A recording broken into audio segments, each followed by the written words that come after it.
And by the way, great to see such a nice crowd, and you put your bird repellent devices up. So I think it's all is in place. Thanks for including the Friends of Patuxent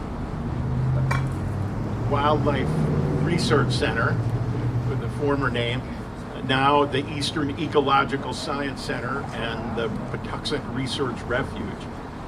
You know, there's splitters and joiners in the federal government, and periodically, about every 10 or 20 years, the splitters are ascendant and they say, hey, let's split those apart. And then somebody comes along and says, no, let's join them together. So we're currently in the splitters regime, but the Patuxent Research Refuge has a long history, 90 years in 2026. Hard to believe. And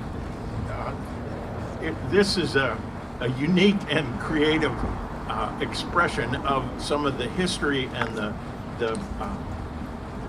I think the character of what Patuxent stands for, and that you all took it on and made this be a reality is really something that great credit goes to you.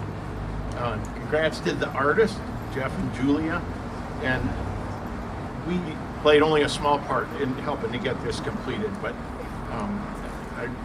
I'm so proud, and bring the greetings of the board of directors of the Friends of Patuxent. So it's as Jessica said, an all volunteer group, been around for about 33 years, and it was a shame. Who's never been to the Patuxent Research Refuge here? Go ahead, fess up. All right, you need to make a trip there. Many people in Laurel, who live in Laurel, say, I didn't know that was there. What did they do there? What's it about? So those of you, and I see you, I got you in my eye. It's time for you to come and experience it. And it's a one-of-a-kind national wildlife refuge. In 1936, it was dedicated by Franklin Roosevelt to be dedicated to wildlife research. It's the only one of 570 national wildlife refuges that was dedicated to that purpose, and it still remains. This mural goes beyond the traditional streetscape beautification project that most outdoor murals aspire to do, to make a nice livable community and to have some, tangentially connected images. But this one is about one of Laurel's own. Chan and Eleanor raised their children and lived in Laurel, I think 60 years, perhaps even 70 years. We're virtually lifelong residents here. And Chan's lifetime of accomplishments in studying and protecting birds and birds' habitat is very fitting for Laurel. Laurel's always had a conscience and always been cared about the Patuxent River. Many of you are a part of Laurel for Patuxent, and many of you probably connected to Beltsville Ag Research Center or the Patuxent Research Refuge. Strong community that cares about its environment and cares about its place of where they live. And Chan did almost all of his groundbreaking work at Patuxent. It was there that he first became, and I'm not going to tell his story because Jay and Jane are going to talk about Chan, but I got to know him almost 50 years ago.